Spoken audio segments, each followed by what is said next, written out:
Welcome to Radio Labyrinth Season 6, Episode 65. We've done 65 episodes in the year of our Lord 2021. Just a few left as we wind down this second year of the thing, and we enter into a third year of the thing. We'll see how that goes, but we're going to be with you. We're not going anywhere. We thank all of you who've been listening to us since 2016 when we started this project. Excuse me, I have a bit of a cold. But not, I don't have the thing. I went to the doctor today. He said it was just a cold. So that's good. Housekeeping, you want me to jerk you off? What kind of hotel is this? A couple of quick notes before we get going.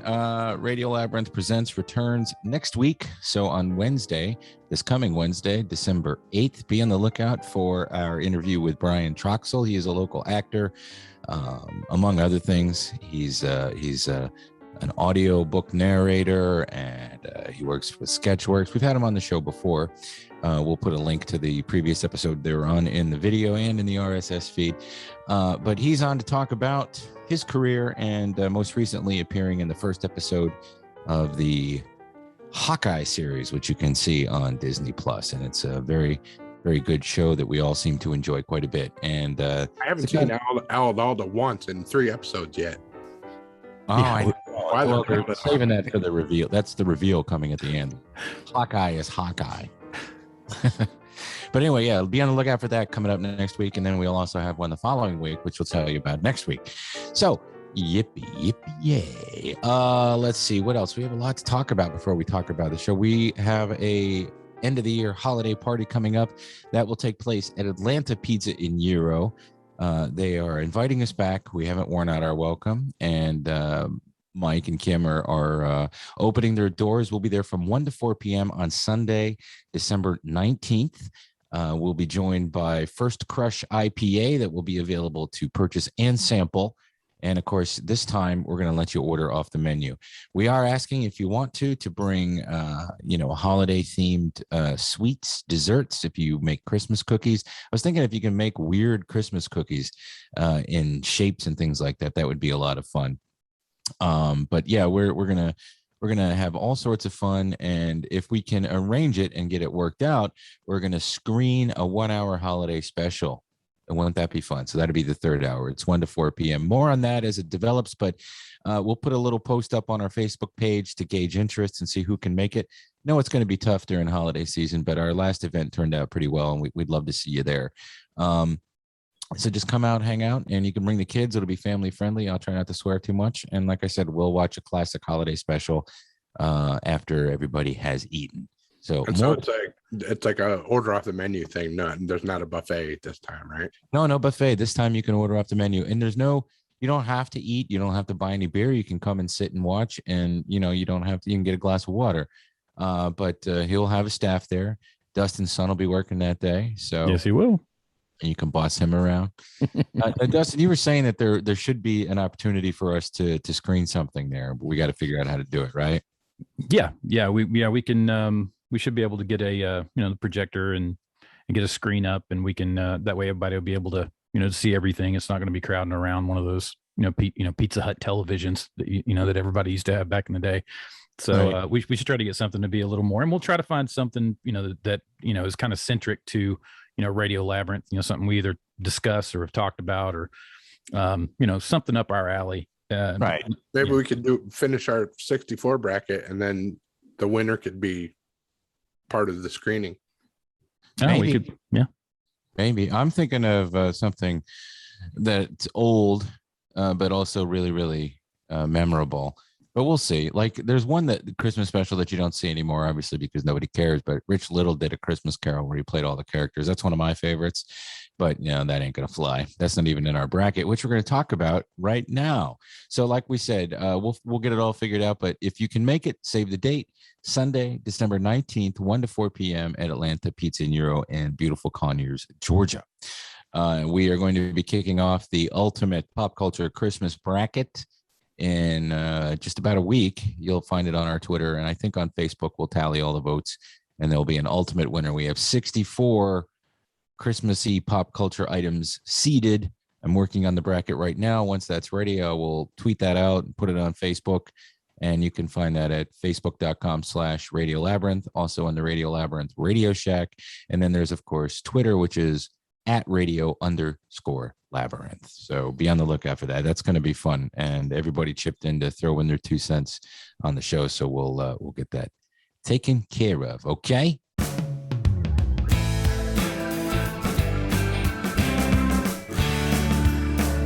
I wanted to kick it off by talking about every week, talking about a couple, 2, 3 specials that are going to be airing in the window of episodes. So there's a couple airing. There's 3 I want to talk about. There's a Klusterfunky Christmas, which is on Comedy Central. It premieres on December 4th. Obviously, you can watch it on demand or whatever. But it's like a holiday Lifetime movie parody.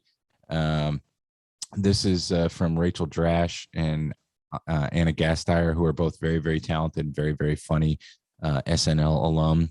It's a fun parody of the genre, that Hallmark genre. It sounds like something that could literally air on one of those channels. It's about a real estate executive who travels to a small town around the holidays to buy up the Klusterfunk, and get it clusterfuck in from a pair of spinsters played by Dratch and Gasteyer. And of course, she falls in love with the guy there. So it's really taken right out of that playbook, but I'm sure it'll be funny. Those 2 are really good. There's a very boy band holiday, which premieres on December 6th on ABC. Then it goes to Hulu the next day. All your favorite 90s boy band, dreamy, sexy, hot boys are about to slide down your chimney real soon. Jeff likes that. Make sure you lube well. Members of Boys to Men, In Sync, New Edition, New Kids on the Block. Not all the people from New Edition will be there. And 98 Degrees are reuniting to make you swoon with their renditions of holiday classics and their group's own Christmas songs. And then finally, I want to talk about this one in brief. I didn't know anything about this till I did a little research, and it's called For Auld Lang Syne. That premieres Friday, December 10th on Apple TV Plus. Now, this is a new Peanuts special, if I'm not mistaken. Is it being made by the same people that are making this new Snoopy show? I didn't know there was a new Snoopy show, but this is a new Peanuts special. Snoopy and the gang celebrate New Year's Eve. Lucy tries to throw the best party ever after having a disappointing Christmas. I don't know how I feel about it. I don't know. To me, Peanuts live in the 60s and 70s, so I'm not really sure I want to watch anything new without Charles Schultz, but I'm sure his family approved of it, right? Well, I guess they must need money because Schultz didn't want anything to carry on after he died. Right. Right. And then they did, however, what may lead to them needing more money is they did lose the majority of the Schultz library when those California wildfires went through a couple of years ago. And it completely decimated like all of the original stuff and artwork and everything that was lost. So it made, and then shortly thereafter, Apple bought, the Peanuts and all of that. So, either it's money, that they've agreed to, or it's something that since Apple now owns the rights to it, they have the ability to, like the new Snoopy show you were talking about, they have the ability to create something new. And I guess they were, if you look back, I guess there's a Peanut special for just about every holiday, but not a New Year's Flag Day. Well, hey, give Apple a couple of years. I'm sure that's. I always like it's Columbus Day, Charlie Brown, where they all dressed as Native Americans and were subjugated to the Spanish and colonials. That was a good one. That was my favorite. And Woodstock was taken back to Spain and had to be a servant for the Queen Isabella. But that's a different time. It's a different time, and you can't do that anymore. You can't do those holidays. I don't know. To me, the Peanuts, I guess they're going to have to milk these franchises, these properties for all they're worth. But do people, I really got to wonder that if people below us in age groups, maybe some of the older millennials, do they even care about the Peanuts characters? Do they care about Charlie Brown? Do they understand? I think kids are digging this new Snoopy show. Really? But that's as far as I think that's as far as it would go, though. They don't have the decades of they probably watched watching like stuff. The Charlie Brown and the Great Pumpkin and shit every year since they were born. Because their parents do. Because of their parents, yeah. Right. Well, to me, the joy of the Peanuts were those specials. That's how we were all introduced to them. Plus, they were a daily comic strip when you looked at daily comic strips. And there was always the Sunday funnies, the Sunday comic strips that were in color. But one of the joys of for me about the Peanuts is you could go to a flea market or any place that sold old books, used books, paperbacks. You could always find like something from when they first started drawing the Peanuts and they had a different look. They were the early books, and I had all those. I would just buy them, and you could buy the old Mad Magazine trade paperbacks. They're the size of a regular paperback.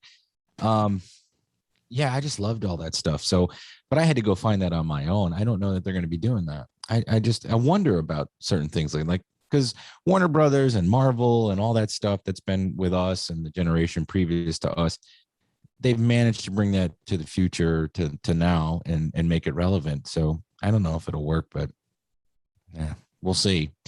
I don't know that I'd go out actively seeking out any new Peanut stuff. Maybe I'll watch this. We'll see how it is. As long as they don't make it dirty. Like, what's that new Christmas special that Seth Rogen produced? I mean, I know if it's along the lines of like a Sausage Party and stuff that he's done, then yeah, it probably is a little more adult. That's a bad look. I don't want to work with him. Oh yeah, that's a bad look. He was funny on Curb.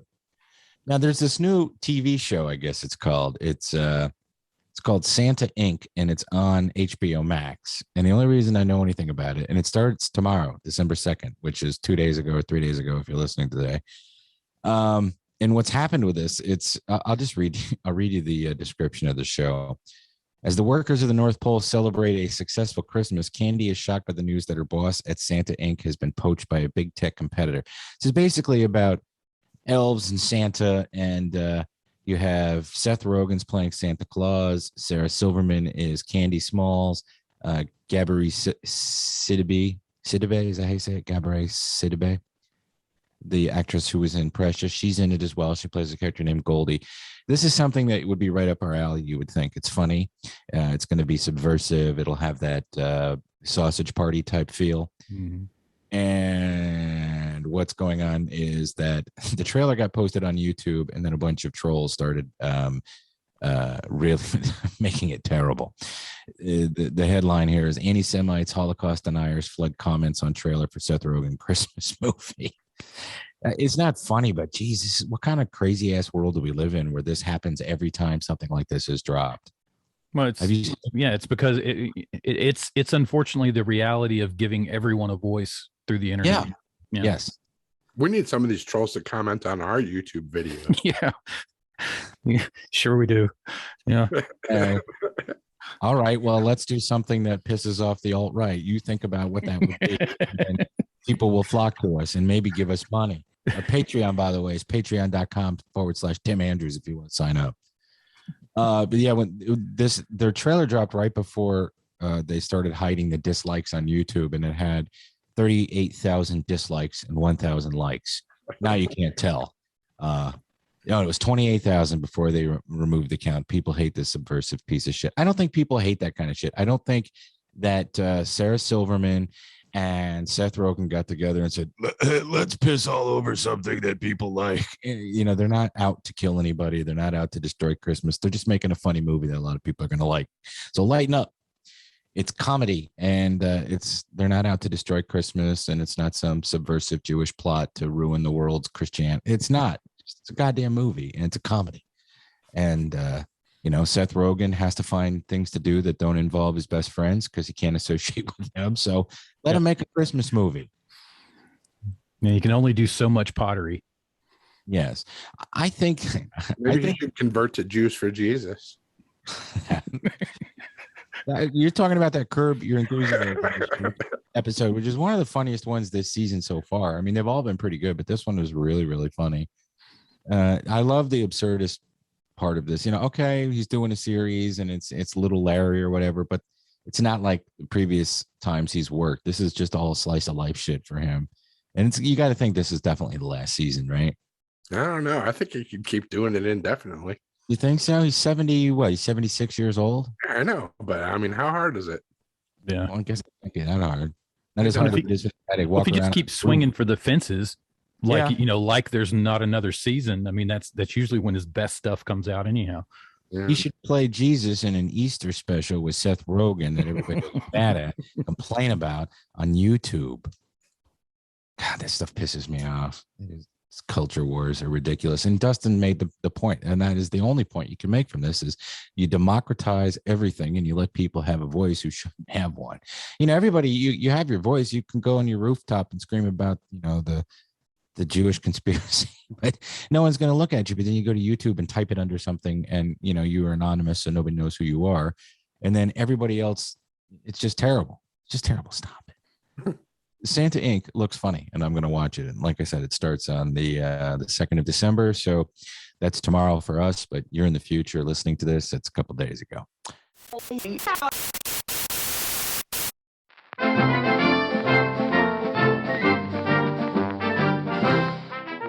All right, let's talk about a little news and shit. So Peter Jackson refused Disney's request to remove swearing from the Beatles' Get Back. First and foremost, have we all watched that? Yeah, I watched part one. Yeah, I'm halfway through part two. It is a commitment. And if you're not a diehard Beatles fan, which I didn't know Jeff was, but I guess you are. Yeah. Yeah.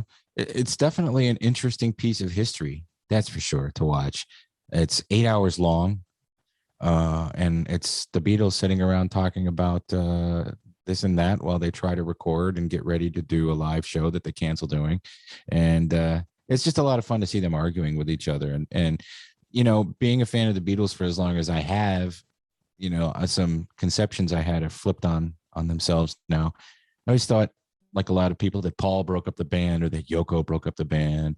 I didn't know that it was George Harrison's whinging and his pissiness that led to George had just come from California, where he played with like David Crosby and Dylan and Clapton, and Bob Dylan and all those people. So he was getting a taste of what his solo career could like. He basically got that first little Wilbury, taste for wanting to put something together like that. Yeah. Well, the way those artists did everything was to jam until they found what they wanted. And the Beatles weren't like that, as you can tell watching this, is they crafted songs and then they wrote lyrics. Another thing I didn't know.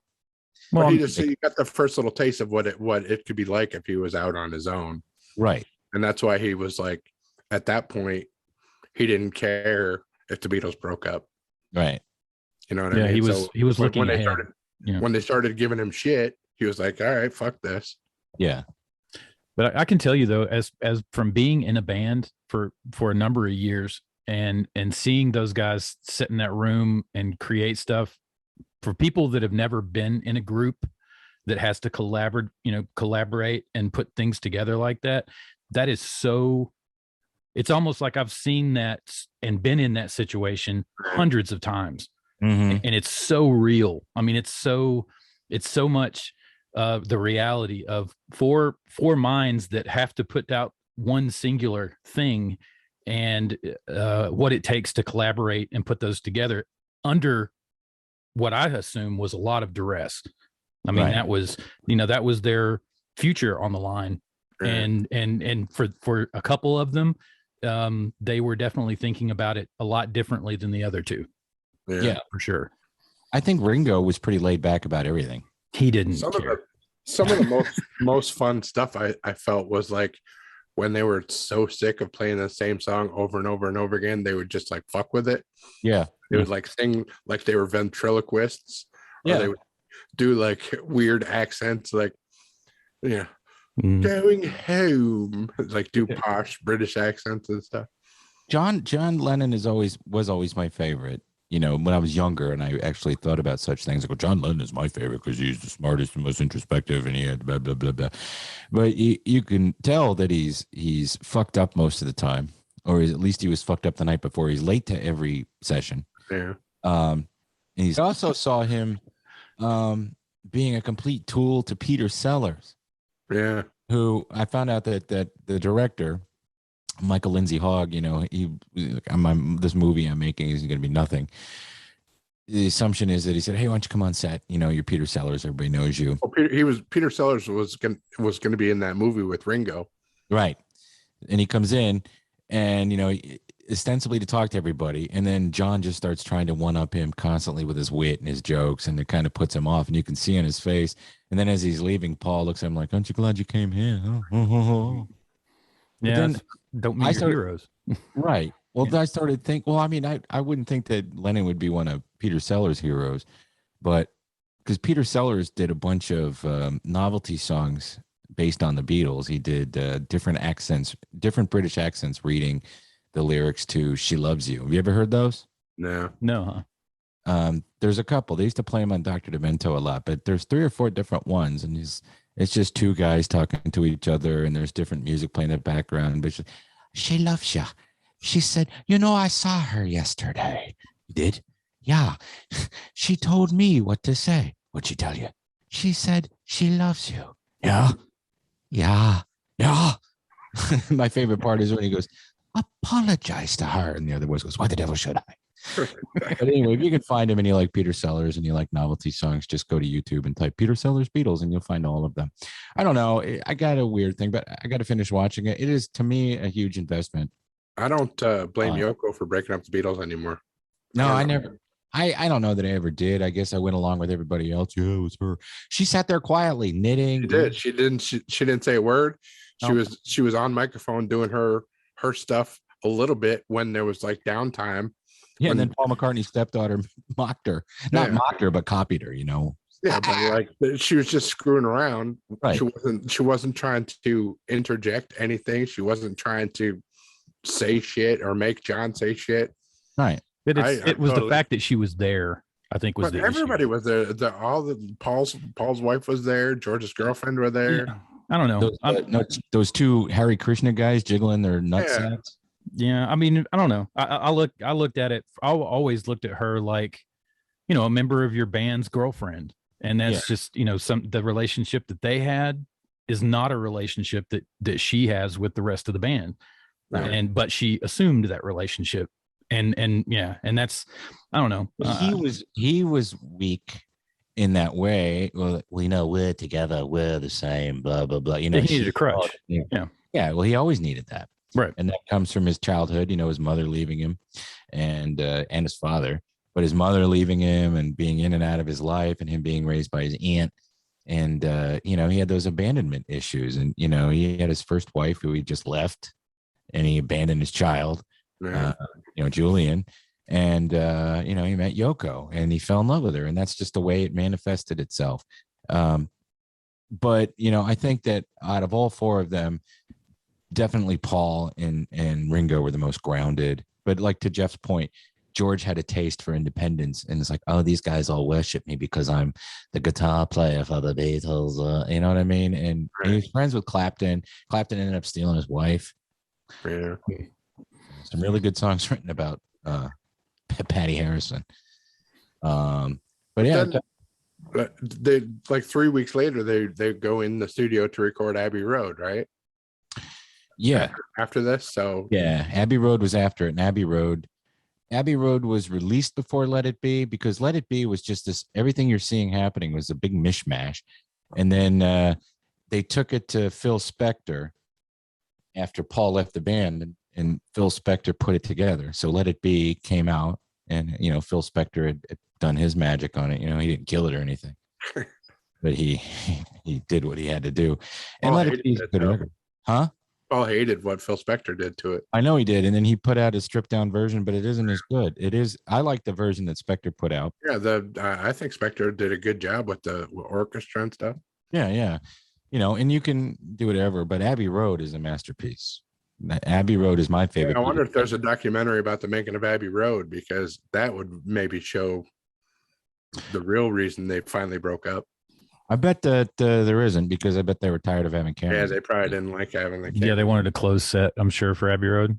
And I've read a lot of reviews of people online. 35 millimeter, wasn't or it? was it 35? Yeah. And he are saying that it's over processed, like it looks too clean. And again, these people that are mentioning this are very much film buffs, and you know, they appreciate the grain and everything else, but that he over processed it. But he did a great job. I mean, Jackson's I thought so too. Look of it was amazing. There's times where it looks like it was shot like yesterday. Yeah, and that's what I like, the fact that the gels and everything really pop off of the studio, or not the studio, but the soundstage, where it's painted white, and it's pretty cool. Yeah. Definitely finish watching it though, man. It's I'm going to. I just got to do it because, you know, there's, like I said, there's so much time. My favorite series of the season is getting renewed for season 2. Chucky. I don't know. I got to go back and watch it, I guess. You guys all say it's good. The season finale just aired this week, and it's really good. Yeah, I heard it was the most gory kill yet. Yeah, was what they're saying, but I had nothing more than that. I heard nothing. I won't give any spoiler alerts, but they really open it up big for what could possibly go ahead in season 2. Well, the casting, the full casting for Facts of Life has been announced. I don't know if it's full casting, but some interesting choices. Yeah, so it looks like Jennifer Aniston is going to be playing Blair. Gabriel Union will be playing, who will she be playing? Tootie. Allison Tolman will be playing, what's her name? Not Tootie. Tootie's best friend. What's her name? Natalie. And of course, Catherine Hahn, we already said would be in it. Who's she playing? She's playing Joe, right? I imagine. Yeah. Oh, here's what it says. Yeah, definitely. Aniston's playing Blair Warner. Union is playing Tootie. Tolman is Natalie Green, and Hahn is Joe Polnicek. That's pretty cool. I think I'll check it out. I could stop being a bitch and watch it, but it should be fun. Yeah, I think it's going to be fun. I don't know why Blair is suddenly 50 years old, though. Well, I hope she doesn't get COVID and roll around in the and go on and do a streaming show and swear after your best friend Steve Carroll was just killed in a car accident. Oh, spoiler alert. I don't know anything about Pen 15, so it's getting canceled after season 2. Penis is getting canceled. End of Penis. That's a funny show on Hulu. I always call it Penis because I don't know. Yeah, it looks like it's made. That's the intention. Like yeah. All right, guys. We're gonna take a little break, come back and talk about what everybody watched. So don't go away.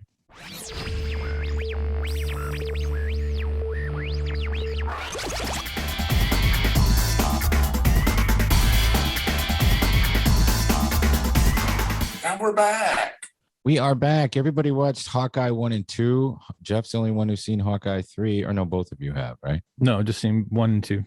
Just 1 and 2. All right, so we'll talk more about Hawkeye when we're all caught up. It's going to be hard for us since we record on the day it drops, but I guess I can check it out. We all watched the South Park COVID movie. Oh, that was great. That was hilarious. Yeah, that was so fucking good. I had no idea that they were going to. I love the fact that the pandemic is over. It's called post COVID, and all of them are grown up and in their 40s, right? Yeah. And of course, Stan is Trey Parker, and Kyle is Matt Stone. Am I right about that? I don't know. Yes. Okay. And Cartman is doing the ultimate troll. He is now a rabbi, and he's married to a Jewish lady. He's converted to Judaism. Obviously, he's a rabbi, and they have kids. And Kyle doesn't believe it. I think as it goes further, it'll be revealed to be a joke. Yeah, I think they're going to be hired. Like the whole family is going to be. Yeah, is going to be paying them off. Yeah, but that whole sex scene, the whole sex scene in their house, that was. Oh, he's screaming Abraham. That was great. And then finally, we get to see Randy Marsh. He's all old, and you know, one disappointment. I don't want to talk about it too much in case people haven't seen it, but if you're a South Park fan, it's great. You know, I saw a lot of people complaining about it. Oh, they lost their edge, but they've been doing that ever since season 5. And if you're a South Park fan, you got to love this. I love South Park, and I love the movie. They killed Kenny though. Yeah, I know they did. Kenny, by the way, is a scientist with a huge uncircumcised cock, which you get to see. And not like just a flash. He's just laying there. Yeah. But it does tie right into the last movie. Yeah. Yeah, I mean, storylines are right there with Tegrity and this is the third pandemic movie, right? The Pangolin. Yeah. This is the third one. When are they going to do a series again? Or are they not ever going to do that again? No, they are. They're signed through 2030. Yeah. So so there will be more seasons. There'll be plenty of more seasons. Yeah. My only complaint was you did get to see Jimmy, which I loved, but you didn't get to. There was no Butters, and Butters is that was the Arkham scene at the end, I believe. Yeah. Oh, it was. Yeah, the Professor Chaos. You notice it wouldn't say Professor; it said something Chaos on the placard next to the door. Yeah. Oh, okay. I did see that. They didn't cut to him as Professor Chaos. No. All right. So looking forward to more of that. Well, we talked about Get Back. So we'll talk about things that we didn't all watch or we haven't mentioned yet. I'll go first real quick here. This has been out since 2019. Never Surrender, a Galaxy Quest documentary. It was on Amazon Prime. I just put it on and watched it. It was a good view. Yeah, I really enjoyed it. It was good. Like that movie, the documentary was good. For some reason, I watched this show, The Freak Brothers, on Tubi, which is really good. And it must be doing well enough for them to advertise during football because I saw a bunch of ads for it. But have you guys both watched it yet? Not yet. I watched the first episode. It was really good. I think it's funny. The one with Jeff Bezos and Elon Musk from 2 weeks ago is fucking funny as shit too. The animation's great. Yeah, the animation's great. The stories are great. All the voice actors are funny as shit. This week's is really funny. But there's a lot of classic stuff on Tubi that is popping up in my suggestions. So I've been watching the show Fridays. I'm just taking it easy on that. But I remember where I was when I'm watching these, and I haven't seen any of these since they first aired. And I'm remembering some of the ones of where I was when they were on. And it's pretty cool. I like that kind of feeling, that nostalgia feeling. Oh yeah, I know I was in my friend's trailer and we're watching this and and we did the characters. And some of these characters I remember, it was funnier than SNL at the time. So that's what I was watching on Friday nights.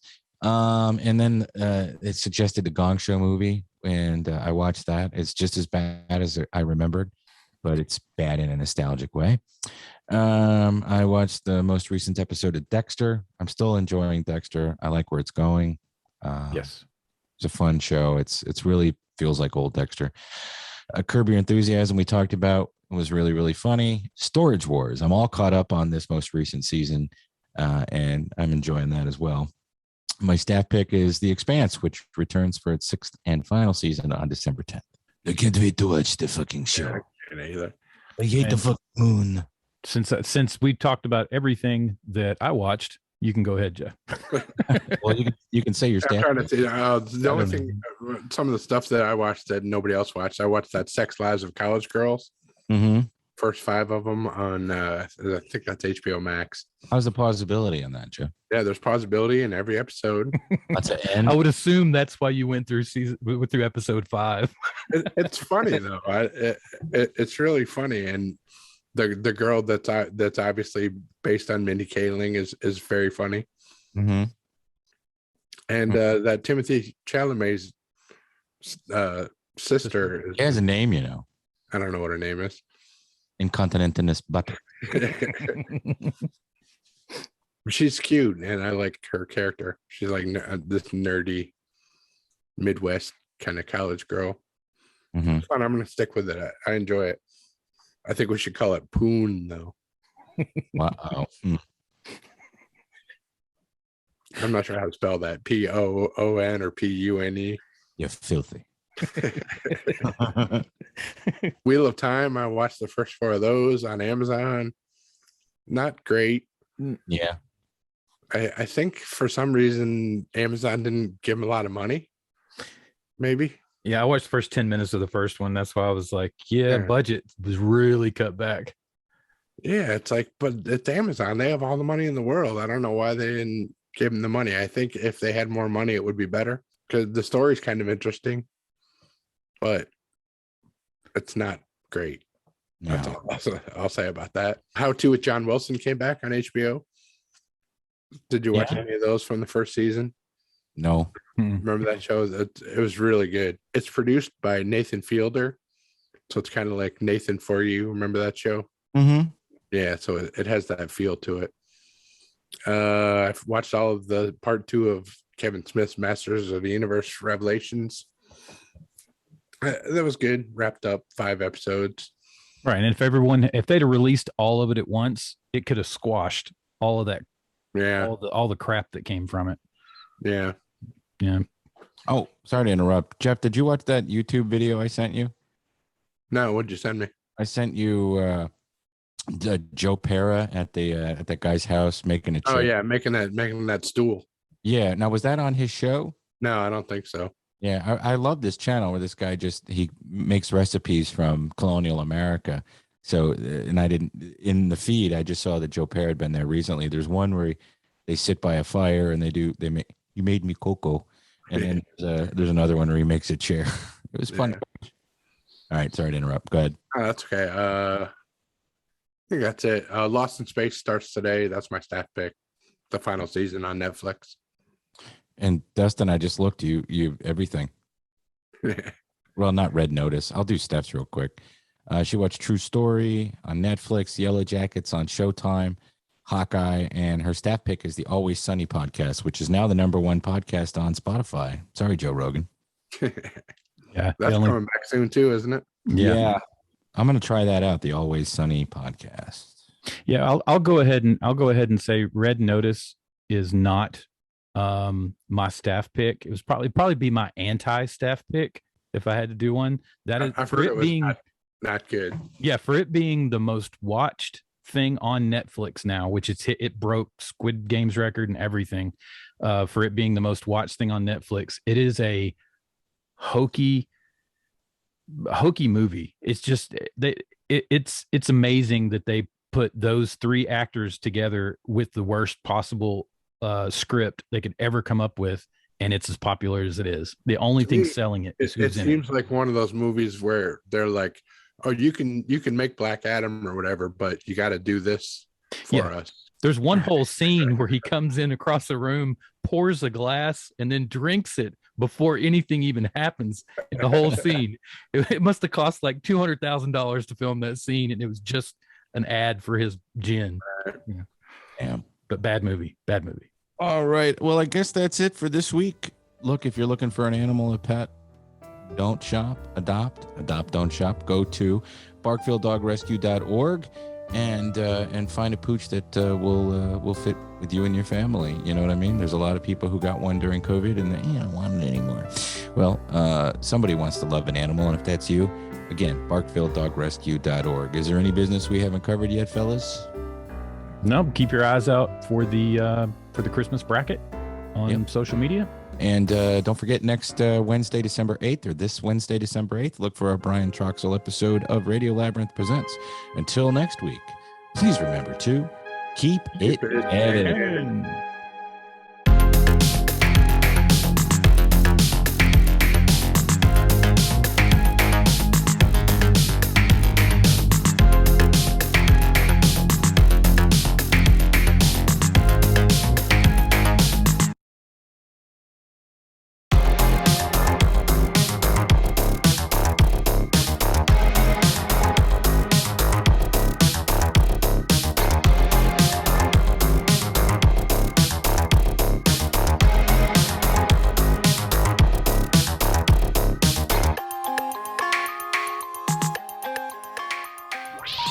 Please hang up and try again.